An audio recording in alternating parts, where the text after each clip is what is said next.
ಆತ್ಮೀಯರೇ, ಇಂದು ನಮ್ಮೊಂದಿಗೆ ಮೈಸೂರು ಕೊಡಗು ಲೋಕಸಭಾ ಕ್ಷೇತ್ರದ ಮಾನ್ಯ ಸಂಸದರಾದ ಶ್ರೀ ಯದುವೀರ್ ಕೃಷ್ಣದತ್ತ ಚಾಮರಾಜ ಒಡೆಯರ್ ಅವರಿದ್ದಾರೆ. ಯೂನಿವರ್ಸಿಟಿ ಆಫ್ ಮ್ಯಾಸಾಚುಸೆಟ್ಸ್ನಲ್ಲಿ ಇಂಗ್ಲಿಷ್ ಸಾಹಿತ್ಯದಲ್ಲಿ ಪದವಿಯನ್ನು ಪಡೆದ ಶ್ರೀಯುತರು ಮೈಸೂರು ರಾಜಮನೆತನದ 27ನೇ ವಾರಸುದಾರರಾಗಿ ನಿಯುಕ್ತಿಗೊಂಡು ದಸರಾ ಸಂಪ್ರದಾಯ ಹಾಗೂ ಈ ನೆಲದ ಸಂಸ್ಕೃತಿಯ ಸಮರ್ಥ ರಾಯಭಾರಿಗಳಾಗಿ ಕಾರ್ಯನಿರ್ವಹಿಸುತ್ತಿದ್ದಾರೆ. ನಿಗರ್ವಿಗಳು ಹಾಗೂ ಮಿತಭಾಷಿಗಳಾದ ಶ್ರೀಯುತರು ಈಗ ಸಭೆಯನ್ನುದ್ದೇಶಿಸಿ ಮಾತನಾಡಬೇಕಾಗಿ ವಿನಂತಿದೆ.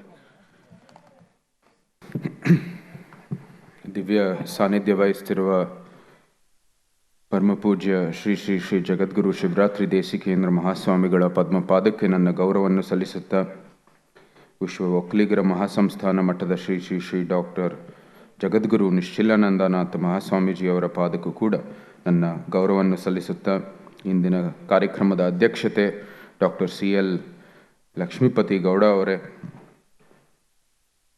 ಇವತ್ತು ಕೃತಿ ಕುರಿತು ಮಾತಾಡಲಿರುವ ಶ್ರೀ ಪ್ರೊಫೆಸರ್ C ನಾಗಣ್ಣ ಅವರೇ, ಪ್ರೊಫೆಸರ್ AH ರಾಜಾ ಸಾಬ್ ಅವರೇ, ಪ್ರೊಫೆಸರ್ S ಉಮೇಶ್ ಅವರೇ, ಪ್ರೊಫೆಸರ್ N ನಾಗರಾಜ್ ಅವರೇ, ಪ್ರೊಫೆಸರ್ R ರಘು, ಶ್ರೀ ರಘು ಕೌಟಿಲ್ಯ ಅವರೇ, ಪ್ರೊಫೆಸರ್ ಅಲ್ಲ ನಮ್ಮ ರಘು ಅವರು, ವಸಂತ್ ಕುಮಾರ್ ಅವರೇ, ಡಾಕ್ಟರ್ ವಸಂತ್ ಕುಮಾರ್ ಅವರೇ, ಈ ಕಾರ್ಯಕ್ರಮದ ಕೇಂದ್ರ ಬಿಂದು ಮತ್ತು ಇಂದು ತಮ್ಮ ವಸಂತೋತ್ಸವವನ್ನು ಆಚರಣೆ ಮಾಡ್ತಾ ಇದ್ದಾರೆ. ಶ್ರೀ ಪ್ರಕಾಶ್ ಚಿಕ್ಕಪಾಳ್ಯ ಅವರು ಕೂಡ ವೇದಿಕೆಯಲ್ಲಿದ್ದಾರೆ. ಇಲ್ಲಿ ಮುಂಭಾಗದಲ್ಲಿರುವ ಎಲ್ಲ ಹಿರಿಯರೇ, ಮಹನೀಯರೇ, ಮಹಿಳೆಯರೇ, ಮಾಧ್ಯಮದ ಎಲ್ಲ ಪ್ರತಿನಿಧಿಗಳೇ, ನಿಮ್ಮೆಲ್ಲರಿಗೂ ನನ್ನ ಪ್ರಣಾಮಗಳು.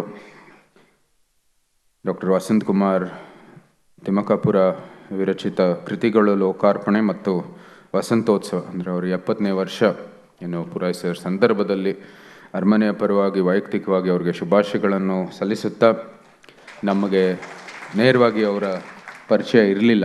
ಅಂದರೆ ನಮ್ಮ ರಘು ಕೌಟಿಲ್ಯ ಅವರು ಹೇಳಿದ್ರು, ರೈತ ಪರ ಹೋರಾಟಗಾರರು, ಭಾಳ ಸಂಶೋಧನೆ ಮಾಡಿದ್ದಾರೆ, ಇಡೀ ಜೀವನವೇ ರೈತರ ಸಬಲೀಕರಣಕ್ಕಾಗಿ ಸಮರ್ಪಣೆ ಮಾಡಿರ್ತಕ್ಕಂಥ ಒಬ್ಬರು ಪ್ರೊಫೆಸರ್ ಆಗಿರೋ ಕಾರಣಕ್ಕಾಗಿ ನೀವು ಬರಲೇಬೇಕು ಅಂತ. ಅದು ನಮ್ಮ ಭಾರತೀಯ ಸಮಾಜದಲ್ಲಿ ಯಾವ ರೀತಿ ರಾಮನಿಗೆ ಆಂಜನೇಯ ಸೇವೆ ಮಾಡೋದಕ್ಕಾಗಿ ನಾವು ಇಡೀ ದೇಶದಲ್ಲಿ ಆಂಜನೇಯ ಒಂದು ದೇವಸ್ಥಾನ ಪ್ರತಿಯೊಂದು ಬೀದಿಲೇ ಇದೆ, ಅದೇ ರೀತಿ ಭಾರತೀಯ ಸಮಾಜದಲ್ಲಿ ರೈತರಿಗೆ ಸೇವೆ ಮಾಡಿರ್ತಕ್ಕಂಥ ಏನೋ ಒಂದು ವ್ಯಕ್ತಿಗಳಿದ್ದಾವೆ, ಅವ್ರಿಗೆ ಹೆಚ್ಚು ಗೌರವ ಇರ್ತಕ್ಕಂಥದ್ದು ನಮ್ಮ ಭಾರತೀಯ ಸಮಾಜದಲ್ಲಿ. ಅದಕ್ಕಾಗಿ ಒಂದು ನೇರ ಒಂದು ಪರಿಚಯ ಇಲ್ಲದೇ ಇದ್ರೂ ಸಹ ನಮ್ಮೆಲ್ಲರ ಕರ್ತವ್ಯ ಇಂಥವ್ರನ್ನ ಗೌರವಿಸೋದು, ಅವರ ಸನ್ಮಾನ ಕಾರ್ಯಕ್ರಮದಲ್ಲಿ ಭಾಗವಹಿಸಿ ಒಂದೆರಡು ಮಾತನ್ನು ಹೇಳುವಂಥದ್ದು ನಮ್ಮೆಲ್ಲರ ಕರ್ತವ್ಯ ಅಂತ ನಮ್ಮ ಭಾವನೆ. ಈ ನಿಟ್ಟಿನಲ್ಲಿ ಈಗಲೇ ಮಾತಾಡ್ತಾ ಇರುವಾಗ ಅವರೆಲ್ಲ ಒಂದು ರೈತಪರ ಒಂದು ಕೆಲಸಗಳು ನಾವು ಆಗಲೇ ಹೆಚ್ಚು ವಿವರಿಸಿದ್ದಾರೆ, ನಾನೇನು ಹೆಚ್ಚು ಹೋಗಿ ಉಲ್ಲೇಖ ಮಾಡೋಕ್ಕೆ ಹೋಗಲ್ಲ.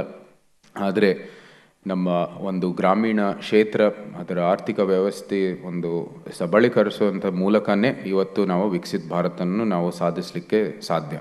ಪ್ರಧಾನಮಂತ್ರಿ ಅವರು ಭಾಳ ಸ್ಪಷ್ಟವಾಗಿ ಹೇಳಿದ್ದಾರೆ, ಇವತ್ತು ಸಮಗ್ರ ಸಂಪೂರ್ಣ ಆರ್ಥಿಕ ಅಭಿವೃದ್ಧಿ ಆಗಬೇಕು. ಆದರೆ ಬೇರೆ ದೇಶಗಳ ಥರ ಅಲ್ಲ, ಅವರು ಮಾಡೋ ಒಂದು ಮಾರ್ಗದಲ್ಲಿ ಅವರು ಸಂಪೂರ್ಣವಾಗಿ ಒಂದು ನಗರೀಕರಣ ಮಾಡಿ ರೈತ ಒಂದು ಏನು ವ್ಯವಸ್ಥೆ ಇತ್ತು, ಒಂದು ಕೃಷಿಯ ಒಂದು ವ್ಯವಸ್ಥೆ ಇತ್ತು, ಗ್ರಾಮೀಣ ವಾತಾವರಣ ಇತ್ತು, ಅದನ್ನ ಉಳಿಸೋವಂಥದ್ದು ಕೆಲಸ ಮಾಡಲಿಲ್ಲ. ಆದರೆ ಭಾರತದಲ್ಲಿ ಅದನ್ನ ಉಳಿಸೋದು ಕೆಲಸನೂ ಕೂಡ ಆಗಬೇಕಾಗಿದೆ. ಈ ಒಂದು ನಾವು ರಿನ್ಯೂವಬಲ್ ಎನರ್ಜಿಗೋಸ್ಕರನೂ ಕೂಡ ಒತ್ತು ಕೊಡಬೇಕಾಗಿದೆ. ಅಂದರೆ ಕಾರ್ಬನ್ ಎಮಿಷನ್ ಮಾಡದೇ ನಾವು ಅಭಿವೃದ್ಧಿ ಮಾಡಬೇಕಾಗಿದೆ. ಜೊತೆಗೆ ಎಲ್ಲ ಒಂದು ಆಧುನಿಕ ತಂತ್ರಜ್ಞಾನನೂ ಕೂಡ ಅಳವಡಿಸಿ ಈ ಒಂದು ವಿಕಸಿತ ಭಾರತವನ್ನು ನಾವು ಮಾಡಬೇಕಾಗಿದೆ. ಸೊ ಇಂಥ ಒಂದು ಸನ್ನಿವೇಶದಲ್ಲಿ ಇಂಥವರ ಒಂದು ಸಂಶೋಧನೆ ಅತಿ ಅವಶ್ಯ. ಯಾಕಂದರೆ ಇಲ್ಲದೇ ಇದ್ದರೆ ನಮ್ಮ ಗ್ರಾಮೀಣ ಭಾಗದ ಒಂದು ವಾತಾವರಣ ಉಳಿಸೋದು ಭಾಳನೇ ಕಷ್ಟ. ಸೊ ಅದಕ್ಕಾಗಿ ನಾನು ವೈಯಕ್ತಿಕವಾಗಿ ಇವತ್ತು ಏನು 18 ತಿಂಗಳು ನಮಗೆ ಈ ಒಂದು ಹೊಸ ಜವಾಬ್ದಾರಿ ಕೊಟ್ಟಿದ್ದೀರ ತಾವೆಲ್ಲರೂ, ಅದು ನಮ್ಗೆ ನೇರವಾಗಿ ಗೊತ್ತಿದೆ ಎಷ್ಟು ಸಂಕಷ್ಟಗಳು ನಮ್ಮ ರೈತರಲ್ಲಿ ಅವರಿದ್ದಾರೆ ಅಂತ. ಸೊ ಅದಕ್ಕಾಗಿ ಇಂಥ ಸಂಶೋಧನೆ ಮತ್ತು ಇಂಥ ಒಂದು ಜೀವನ ಸಂಪೂರ್ಣವಾಗಿ ನಮ್ಮ ರೈತರ ಪರವಾಗಿ ಅವರು ಸಮರ್ಪಣೆ ಮಾಡಿರ್ತಕ್ಕಂಥದ್ದು ನಿಜಕ್ಕೂ ಶ್ಲಾಘನೀಯ. ಮತ್ತೊಮ್ಮೆ ನಾನು ಅಭಿನಂದನೆಗಳನ್ನು ಸಲ್ಲಿಸಲಿಕ್ಕೆ ಇಷ್ಟಪಡ್ತೀನಿ. ನಾನು ಆಗಲೇ ಹೇಳಿದ್ದೀನಿ, ನೇರ ಪರಿಚಯ ಇಲ್ಲ, ಜಾಸ್ತಿ ನಾನೇನು ಮಾತಾಡೋಕ್ಕೆ ಹೋಗಲ್ಲ. ಬರೀ ಒಂದು ಜನಪ್ರತಿನಿಧಿಯಾಗಿ ಮತ್ತು ಅರಮನೆ ದೃಷ್ಟಿಯಲ್ಲಿ ಇಲ್ಲಿ ನಮ್ಮ ಅಭಿನಂದನೆಗಳನ್ನು ಹೇಳೋದಕ್ಕೆ ನಾವು ಬಂದಿದ್ದೀವಿ.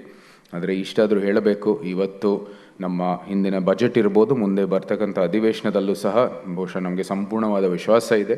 ನಾವು ಏನು 4 ಯಂತ್ರಗಳು ಗುರುತಿಸಿದ್ದಾರೆ ಈ ಭಾರತದ ಆರ್ಥಿಕ ವ್ಯವಸ್ಥೆಗೆ ಒಂದು ಶಕ್ತಿ ತುಂಬಿಸೋದಕ್ಕೆ. ಅದರಲ್ಲಿ ಪ್ರಥಮ ಒಂದು ಎಂಜಿನ್ನೇ ನಮ್ಮ ಅಗ್ರಿಕಲ್ಚರ್ ಸೆಕ್ಟರ್ ಅಂತ ಪ್ರಧಾನಮಂತ್ರಿ ಬಹಳ ಸ್ಪಷ್ಟವಾಗಿ ಹೇಳಿದ್ದಾರೆ.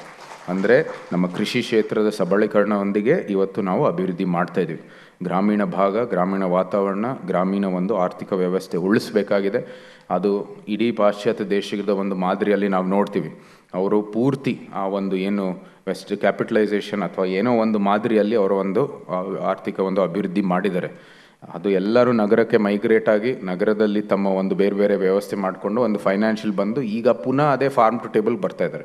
ಅಂದರೆ ಅರ್ಬನ್ ಫಾರ್ಮಿಂಗ್ ಆಗ್ತಾ ಇದ್ದಾರೆ, ಒಂದು ಸಾವಯವ ಏನೋ ಕೃಷಿ ಅದಕ್ಕಾಗಿ ಹೆಚ್ಚು ಒತ್ತು ಕೊಡ್ತಾ ಇದ್ದಾರೆ. ಯಾಕೆಂದರೆ ಅರ್ಥ ಆಯಿತು, ಹಿಂದೆ ಇದ್ದಿದ್ದ ವ್ಯವಸ್ಥೆನೇ ನಾವು ಅದಕ್ಕೆ ಒಂದು ಪ್ರೋತ್ಸಾಹ ಕೊಡಬೇಕಾಗಿತ್ತು. ಬರೀ ಆಧುನಿಕ ಕಾಲದಲ್ಲಿ ತಂತ್ರಜ್ಞಾನ ಮೂಲಕ ನಮಗೆ ಹೆಚ್ಚು ಒಂದು ಏನು ಆಹಾರ ಸಿಗ್ಬೋದು, ಹೆಚ್ಚು ಒಂದು ಬೇರೆ ಬೇರೆ ರೀತಿಯಲ್ಲಿ ನಮಗೆ ಬೇರೆ ಬೇರೆ ಸೌಲಭ್ಯಗಳು ಸಿಗ್ಬೋದು. ಆದರೆ ನಿಜವಾಗಿಯೂ ಕೂಡ ಅದು ಜೀವನದ ಗುಣಮಟ್ಟಕ್ಕೆ ಅದು ಸಹಾಯ ಆಗ್ತಾ ಇದೆ ಅಂತ ಸಹಜವಾಗಿ ಒಂದು ಪ್ರಶ್ನೆ ಬಂದಿತ್ತು. ಅದಕ್ಕಾಗಿ ಪುನಃ ಫಾರ್ಮ್ ಟು ಟೇಬಲ್ಗೆ ಬಂದಿದ್ದಾರೆ. ಇಲ್ಲಿ ಭಾರತದಲ್ಲಿ ಆಗಲೇ ಫಾರ್ಮ್ ಟು ಟೇಬಲ್. ಸೊ ನಾವು ಪುನಃ ಆ ಒಂದು ಪೂರ್ತಿ ಸರ್ಕಲ್ ಮಾಡೋ ಅವಶ್ಯಕತೆ ಇಲ್ಲ. ಅದಕ್ಕೂ ಕೂಡ ಹೆಚ್ಚು ಒತ್ತು ಕೊಡೋ ದೃಷ್ಟಿಯಲ್ಲಿ ಇವತ್ತು ಬೇರೆ ಬೇರೆ ಯೋಜನೆಗಳು ಆಚೆ ಬರ್ತಾ ಇದ್ದಾವೆ. ನಮ್ಮ ಎಲ್ಲ ಪ್ರೊಫೆಸರ್ಗಳು ಮತ್ತು ಏನು ತಜ್ಞರಿದ್ದಾರೆ, ಅದಕ್ಕೆ ತಕ್ಕ ಇದ್ದಾರೆ ಅಂತ ನಮ್ಮ ಭಾವನೆಯೂ ಕೂಡ. ಇವತ್ತು ಬೆಳಗ್ಗೆನೆ ನಮಗೆ ಏನು ಎತ್ತಿನ ಒಂದು ಗಣಿ ನಾವು ಅದರ ಮೂಲಕ ಎಣ್ಣೆ ಉತ್ಪಾದಿಸುವಂಥದ್ದು ಒಂದು ಕಾರ್ಯಕ್ರಮವನ್ನು ಮಾಡಿದ್ವಿ. ದೇಸಿ ಆಯಿಲ್ ಮೇಳ ಇಲ್ಲೇ ನನ್ರಾಜ್ ಬಹಾದೂರಲ್ಲಿ ನಡೀತಾ ಇದೆ. ಎಷ್ಟು ಒಂದು ಒಳ್ಳೆಯ ಒಂದು ವ್ಯವಸ್ಥೆ ಅಂತ ನೀವು ನಿಜಕ್ಕೂ ಹೋಗಿ ನೋಡಬೇಕಲ್ಲಿ. ಏನಕ್ಕಂದರೆ ಇವತ್ತು ಏನು ಕಾರ್ಖಾನೆಯಲ್ಲಿ ಉತ್ಪಾದಿಸ್ತಾ ಇರ್ತಕ್ಕಂಥ ಇವತ್ತು ಎಣ್ಣೆ ನಾವೆಲ್ಲ ಮನೆಯಲ್ಲಿ ಬಳಸ್ತಾ ಇರ್ತೀವಿ, ವೆಜಿಟೇಬಲ್ ಆಯಿಲು, ಸನ್ಫ್ಲವರ್ ಆಯಿಲು ಇತ್ಯಾದಿ ಎಲ್ಲ. ಆದರೆ ಅದರ ಒಂದು ಪೌಷ್ಟಿಕತೆ ನೀವು ಇದು ಒಂದು ಎತ್ತಿನ ಗಣಿಯಿಂದ ಅದು ಉತ್ಪಾದಿಸ್ತಾ ಇರ್ತಕ್ಕಂಥ ಎಣ್ಣೆ ನೀವು ಹೋಲಿಕೆ ಮಾಡಿದ್ರೆ ಅದು ಪೌಷ್ಟಿಕತೆ ಸಂಪೂರ್ಣವಾಗಿ ಕಡಿಮೆ.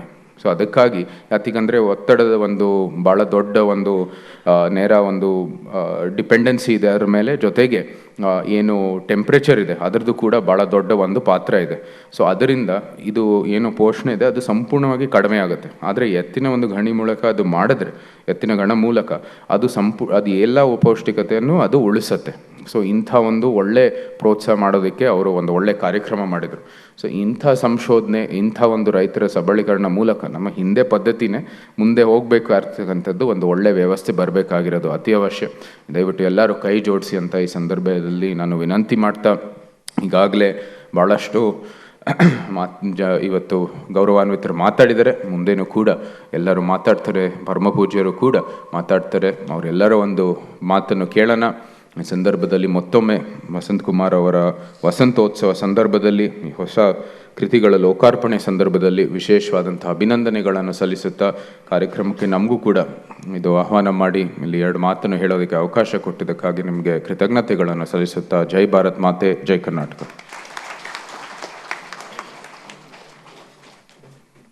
2047ಕ್ಕೆ ಭಾರತಕ್ಕೆ ಸ್ವತಂತ್ರ ಬಂದು 100 ವರ್ಷಗಳು ಸಲ್ಲಲಿವೆ.